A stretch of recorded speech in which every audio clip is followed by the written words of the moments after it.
जहीर हुसैन को ढूंढना चाहिए। हाँ, मैं पता लगाऊंगा।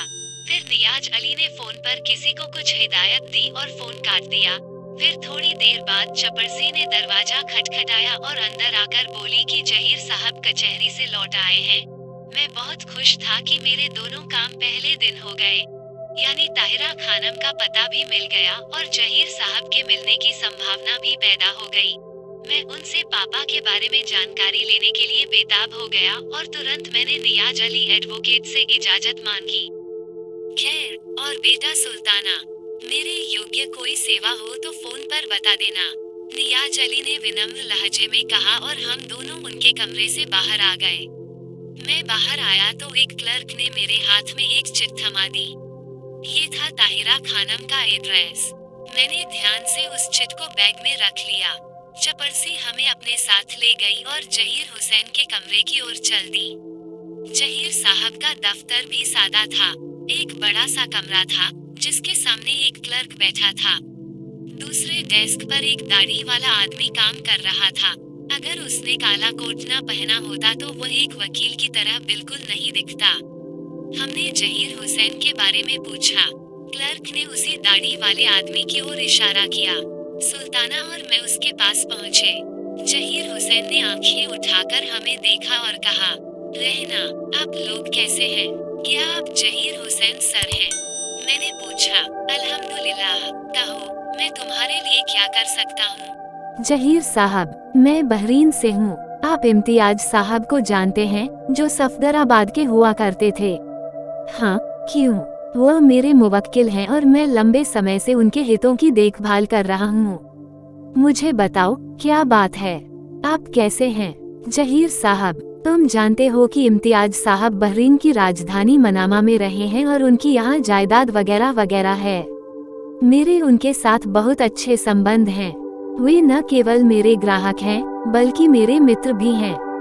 क्या बात है? तो क्या आप नहीं जानते कि वो पिछले 3.5 महीने से बहरीन नहीं आया? जहीर हुसैन ने आश्चर्य से कहा। हाँ, लगभग 3.5 महीने पहले वह आया था। हमेशा की तरह यहाँ आमतौर पर 10-15 दिन बाद लौट जाते थे, लेकिन अब 3 महीने हो गए, उन्हें कोई खुशखबरी नहीं मिली और वे मनामा नहीं लौटे। 3 महीनों के लिए? जहीर हुसैन ने आश्चर्य से कहा और फिर एक तरफ रखा रजिस्टर उठाया और उसके पन्ने पलटने लगा। एक पन्ने पर रुककर उसने कुछ देखा, फिर बोला। 27वें दिन वह मेरे पास आया। उस दिन मैंने उन्हें 16 लाख रुपए की रसीद थमा दी, यानी पासबुक, जो उनके बैंक की है।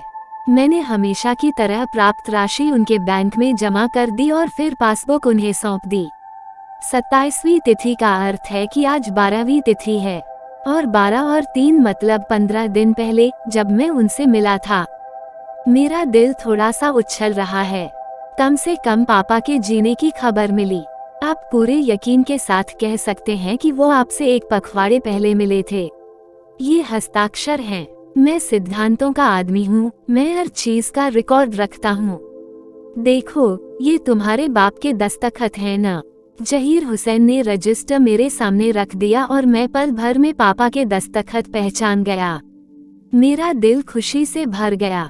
मैंने कहा, बहुत बहुत धन्यवाद सर, आपने मेरी नसों को साफ कर दिया। आप उसके बारे में और क्या जानते हैं? मेरा मतलब है, क्या आप जानते हैं कि वो इस समय कहाँ व्यस्त है? इसलिए मैं यह सवाल पूछ रहा हूँ कि आपने मुझे बताया है कि आप उनके दोस्त भी हैं, सही बात है, लेकिन मैं इसके बारे में कुछ नहीं जानता। मैं सावधान और व्यस्त हूँ। बेशक मेरे रिश्ते किसी के साथ कितने भी अच्छे क्यों न हो, मैं कभी भी निजी मामलों में दखल नहीं देता। हालांकि मुझे पता है कि उनके कुछ प्रियजनों और रिश्तेदारों के साथ एक गुप्त संबंध चल रहा था, लेकिन मैं इससे ज्यादा नहीं जानता। सोच में खो गया। फिर उन्होंने कहा, क्या आप मुझे 2 पते बता सकते हैं, या आप इसके बारे में भी पता है? यहाँ उनके बड़े भाई मुमताज अहमद साहब हैं, उनका घर सुमनाबाद में है।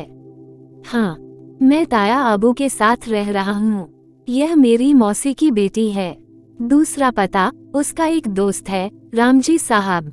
वो एक व्यापारी है, उसका यहाँ एक फ्लैट है, अल्लामा इकबाल टाउन में। वह फ्लैट आमतौर पर इम्तियाज अहमद साहब इस्तेमाल करते रहे हैं। एक बार उन्होंने मुझे फ्लैट पर बुलाया तो मैं उसके बारे में जानता हूँ। क्या आप मुझे इसका पता दे सकते हैं? हाँ, ज़हीर हुसैन ने एक डायरी से एक पता नोट किया और उसे मुझे सौंप दिया। अगर मेरे योग्य कोई सेवा है तो मुझे बताओ। यह मेरा फ़ोन नंबर रखो। मैं चिंतित हूँ और पापा की तलाश में यहाँ आया हूँ। अगर उनके बारे में कोई जानकारी हो तो कृपया इस नंबर पर तुरंत रिपोर्ट करें, ठीक है? ज़हीर हुसैन ने कहा और एक फाइल उठाकर सामने रख दी।